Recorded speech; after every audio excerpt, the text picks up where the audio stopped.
Welcome to Psycho Killer, shocking true crime stories. I'm Simon Ford.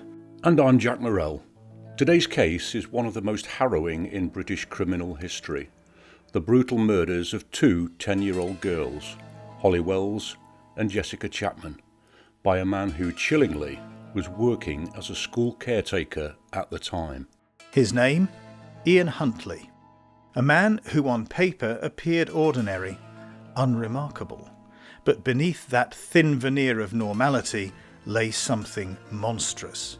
In part one, we're taking you inside the mind of Ian Huntley, his early years, his disturbing history with young girls, the warning signs missed by institutions, and the terrifying calm before the storm.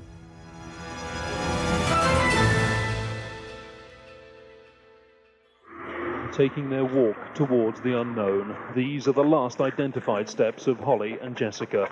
Recreated by two young girls from a drama company in Cambridge, they were wearing identical clothing and jewellery to the missing 10-year-olds. Their Manchester United shirt. August 2002. A quiet summer in Soham, a tight-knit market town in Cambridgeshire. The kind of place where everyone knows everyone and nothing much ever happens. That's exactly why the murders of Holly Wells and Jessica Chapman sent shockwaves across the country. Because this wasn't some faceless urban sprawl, this was a community that felt safe, familiar, protected. And right in the heart of that community was Ian Huntley, the school caretaker. Trusted, visible, helpful. The kind of man who'd wave at parents on the school run. He worked at Soham Village College, just around the corner from where Holly and Jessica went to school. Jeremy Thompson from ITV News interviewed Ian Huntley during the search for Holly and Jessica. How do we know they were here at 6:15? Well, we have an eyewitness. Ian Huntley here is a familiar figure. Evening, Ian. You're the school caretaker. The girls, Jessica and Holly, would know you, and they saw you on the front doorstep. What went on? I don't know the girls. I was stood on the front doorstep grooming my dog down. She'd run away and come back a bit of a mess. They just came across and asked how Miss Carr was, as she used to teach them at St Andrews. I just said she weren't very good, as she hadn't got the job. And they just says, please tell her that we're very sorry. And off they walked in the direction of the library over there. And Huntley's partner, Maxine Carr, was even closer to the girls. Carr was a classroom assistant at St Andrews Primary School, the very school attended by both girls. In fact, Maxine was Holly's teaching assistant. She knew both girls by name, had helped them with their reading, and she liked to be seen as part of their lives. What they couldn't have known was that Maxine Carr wasn't actually at home. She was 100 miles away, visiting her mother in Grimsby. That friendly smile, that was Ian Huntley lying through his teeth. They were seen a number of times in nearby Sand Street, heading towards the local sports centre, where they were caught on CCTV cameras. And at 6:45, the pair was spotted in the area. That CCTV footage, the last known image of Holly and Jessica alive, would haunt a nation. Two best friends walking side by side on a quiet summer evening in a town that never expected danger. All the while, Ian Huntley was right there, acting helpful, pretending to care, giving statements to the media, even participating in the search effort. All while knowing exactly what he'd done. What made his crime so uniquely chilling was the element of betrayal. Huntley wasn't some outsider. He was inside the gates, inside the school, trusted. And Maxine Carr, whether knowingly or not, helped cover his tracks. We'll get deeper into Carr's role in part 2 of this story, but for now, just know this. She gave him an alibi. She told police she was with him on the night of the murders. She claimed they were at home together, and whether she believed him or was manipulated, we'll unpack all of that next time. Coming up, we dive into Ian Huntley's disturbing past, the allegations that were ignored, the psychological markers that went unnoticed, and why by the time he arrived in Soham, this predator was already fully formed. It's not just about what he did, it's about who he was, and whether our systems ever had a chance of stopping him.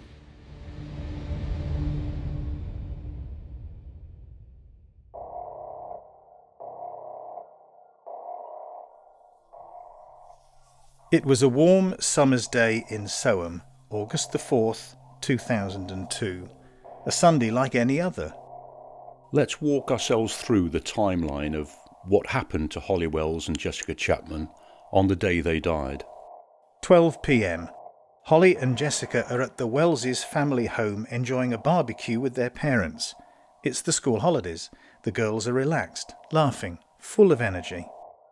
3:15 p.m. They go upstairs and change into their matching Manchester United football shirts, David Beckham's number 7.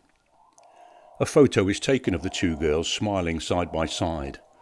That image would later become the face of a national tragedy. 5 p.m. The girls ask if they can walk to the local shop to buy sweets. It's a short distance. They know the way. Their parents say yes. 5:15 p.m. CCTV captures Holly and Jessica walking past the sports centre. They're headed towards College Close. It's a route they've taken before, but this time they don't come back. Shortly after 5:15 p.m, Ian Huntley is outside his house. He sees the girls. He smiles. He tells them Maxine is inside. They trust him. They go inside. Between 5:30 and 6 p.m. We don't know exactly what happened next, but sometime in that window, both girls are killed. The method is still uncertain, but what we do know, tragically, is that they never left that house alive. Later that night, while the town sleeps, Huntley begins covering his tracks. But his mask, carefully worn for years, is beginning to slip.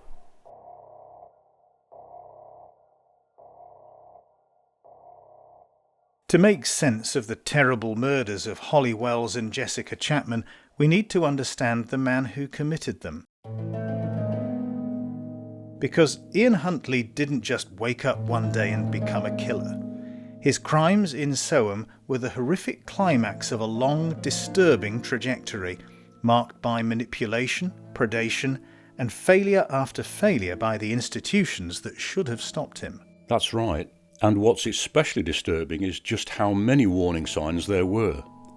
Huntley left a trail of red flags, indicators of serious psychological disturbance, exploitative behaviour, and escalating risk. It's not just hindsight talking here.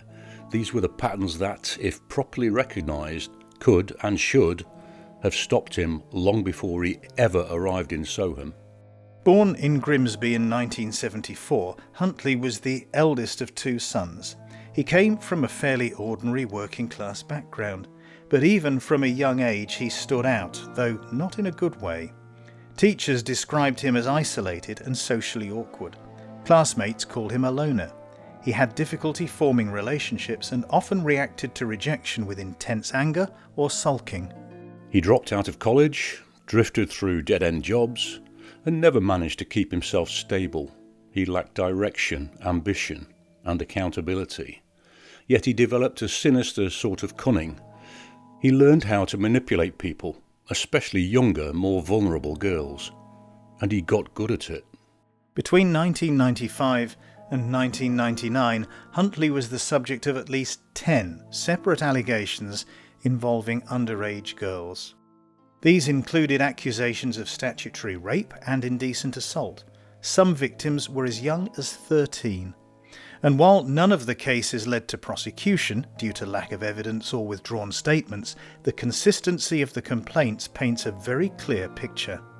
It's hard, and particularly as a cop, to overstate the level of systematic failure here.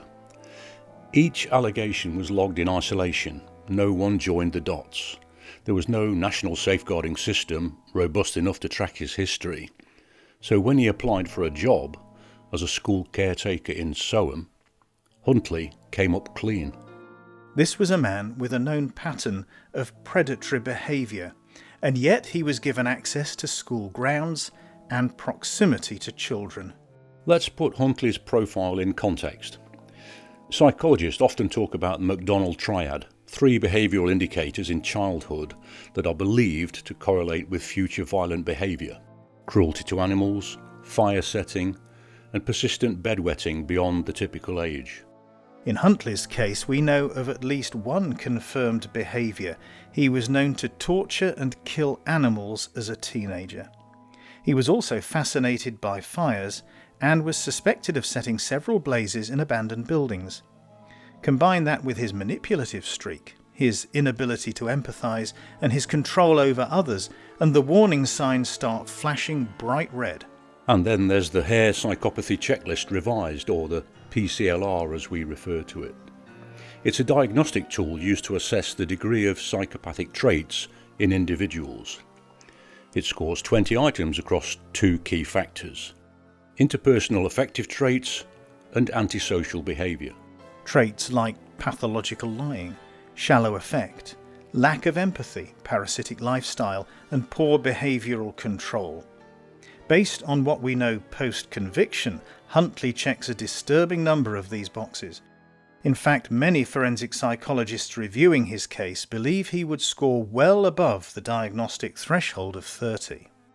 What we're looking at here isn't just a man with violent impulses.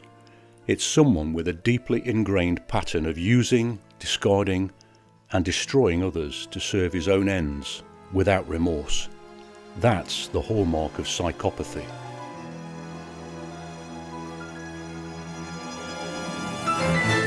This is something I'll probably keep for the rest of my life, I think. It's what Holly gave me on the last day of term. She was very, very upset because I didn't get my job. And that's the kind of girl she was. She was just lovely. Really loved me. That's really very sweet, isn't it? Yeah. In 1999, Huntley met Maxine Carr in a nightclub in Grimsby. She was just 22 years old, working as a classroom assistant. By all accounts, she was shy, insecure, and perhaps flattered by the attention of an older man. He was controlling from the start. Friends of Carr described how Huntley isolated her from her family, dictated her appearance, and humiliated her in public. The relationship bore all the classic hallmarks of coercive control. But Carr stayed, out of fear, dependence, or a twisted sense of love. And this is where things start getting complicated, because after the murders, Carr provided Huntley with an alibi. She told police they were together on the night the girls disappeared, when in fact she was visiting her mother in Grimsby. The question is, did she lie willingly, or was she manipulated into doing so? Was she a classic enabler, or a secondary victim in a relationship built on domination and psychological control?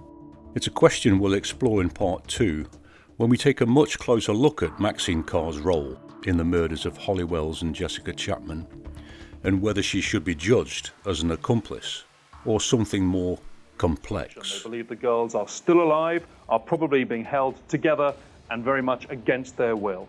Clarence Mitchell, thank you. 2 young girls, a small town, a school caretaker who seemed to blend in. But as we've seen, there were signs, there were patterns, and there were people who missed them or chose not to see them. And as the town of Soham searched desperately for 2 missing children, Ian Huntley was already spinning lies. He was cleaning his house, he was controlling the narrative, and the public had no idea what was lurking behind that seemingly ordinary face. In part 2, we'll take a deeper look at Huntley's disturbing behaviour in the days after the murders, his manipulation of the media, his calculated lies, and his partner Maxine Carr. Was she a classic enabler, or a victim of coercive control? We'll also walk through Huntley's final undoing and score him against the Hare Psychopathy Checklist Revised to determine whether this school caretaker was in fact a textbook psychopath. If you found this episode disturbing but compelling, there's more where that came from. Head over to psycho-killer.co to explore the full archive of our true crime investigations. And if you want to help us keep the podcast alive and independent, please consider supporting us on Patreon. Just search Psycho Killer Podcast on Patreon and get exclusive bonus content, early access, and behind-the-scenes extras. Don't forget to subscribe, rate and review wherever you get your podcasts, and share us with the true crime fan in your life. From Soham to serial killers, we'll keep digging until the full story is told. Thanks to BBC News and ITV News for the archive clips in this episode. And thanks to you for listening. We'll see you next time for part 2.